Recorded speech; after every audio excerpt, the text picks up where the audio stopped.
Hello, hot rodders. I don't get to say that enough in my reviews because I don't have any hot rods until today. And it's also been a long time since I've reviewed an M2 Machines model because most of them have opening panels, which I just don't get into. But what we have is the Foose Hemisfear, a pre-production car. Uh, Limited, but I mean, this is an old model, I think, so limited means nothing if no one buys it, right? In fact, I'm looking for a date, 2016. It's not that old, but still.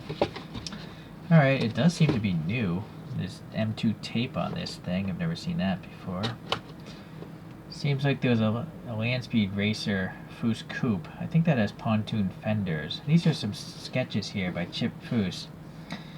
And so there's a story behind this vehicle. I'm looking at the chipfoose.com website.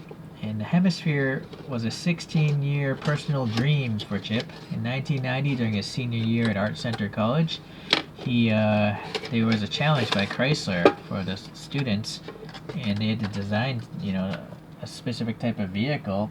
And Chip drew this. This is one of his sketches. I don't know if it was when he was at school or not.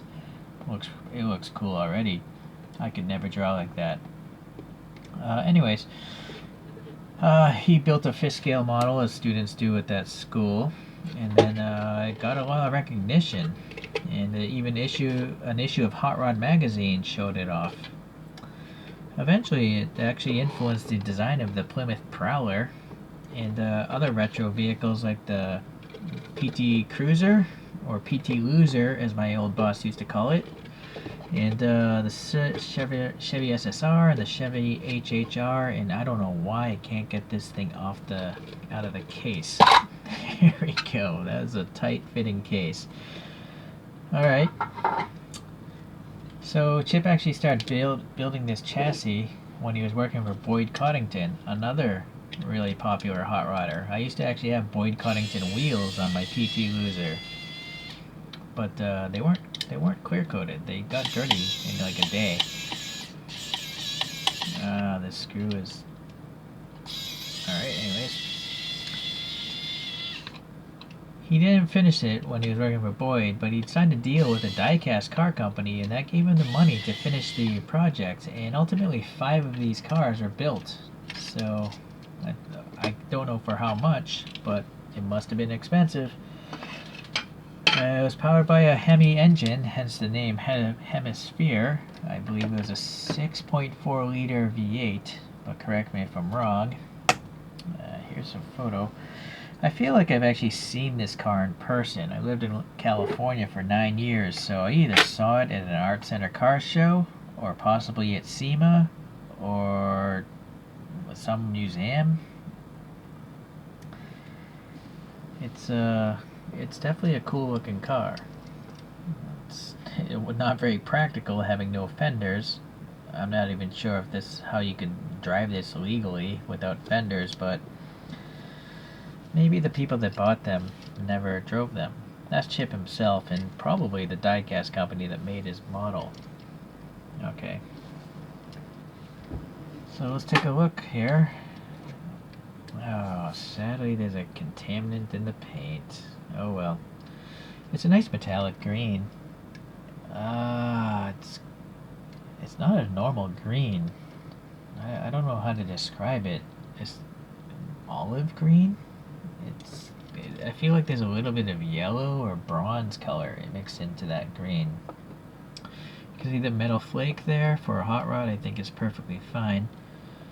And then you have this nice tampo printing of this graphic running up the side.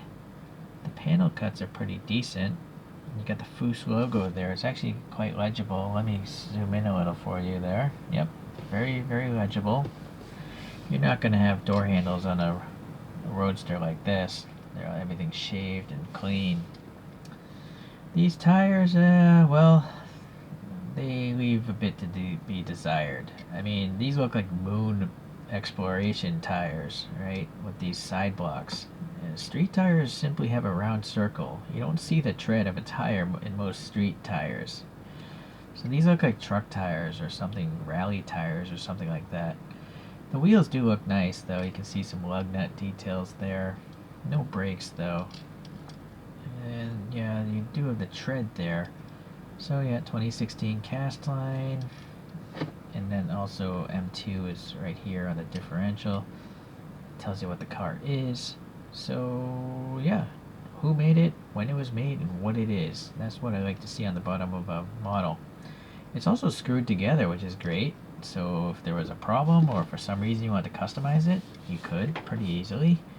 It is a metal base, and I'm pretty sure all M2 machines roll quite well actually. Going to what we can see in the front, it's a really chrome plastic grille, and sorry, these skinny tires kind of want to fall off these skinny wheels. The headlights are chrome plastic. I'm not sure how they could have done that any better. Maybe if they put a clear lens over it, but I'm imagining this model didn't cost a lot, so I can understand. There's a solid axle running through, so that's fine. There's some vents up here, and then it's a nice interior because it's got multiple colors.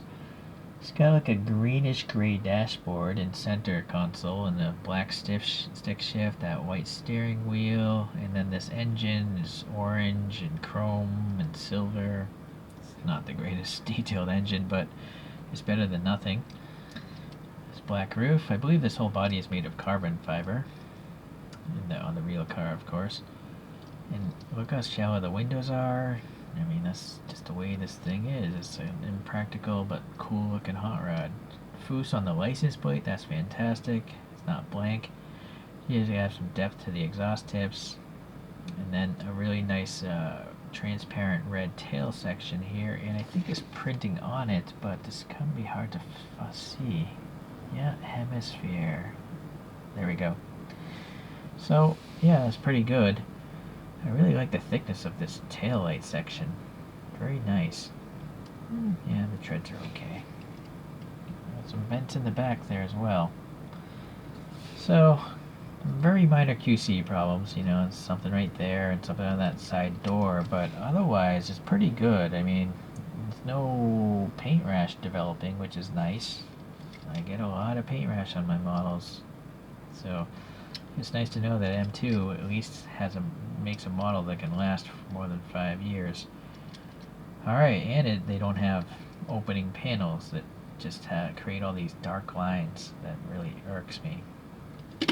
Alright, I really don't have anything to compare this to, but I'll try. Let's see here. Let me get this coaster here.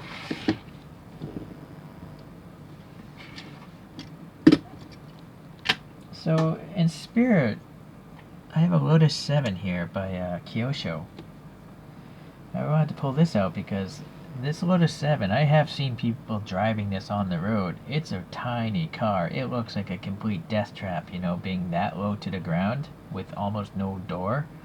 Like, you would be run over by a truck very easily if you got into an accident in that thing. But here, you can see the top view, how small it is. Yeah, Lotus 7, really small. And then I have this other M2 machines, and it's a Mercury lead sled, 1949 Mercury lead sled. And that's the only other thing that I would consider a hot rod in my collection. Reason being is I just hate these panel gaps. Look at this hood gap. It's so distracting to see that dark gap. But you can see size-wise, I see no reason why these are not 164. No, all three of them actually. Alright, this is such a nice model. It deserves the show stand spin thing.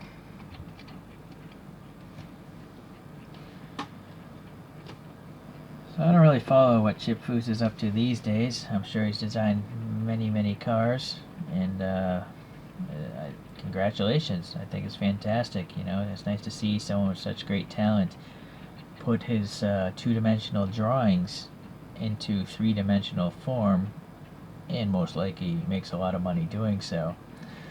I wish I could do it, but I'm pretty happy just collecting little models of these things, so that's cool by me. Alright guys, well, I'm not sure when the next M2 review will come. I'd like to get some of those hot-rodded limousines, but they're quite expensive on eBay, so we'll have to wait till the nice price comes up. Thanks for watching, guys. I'll see you around. Bye.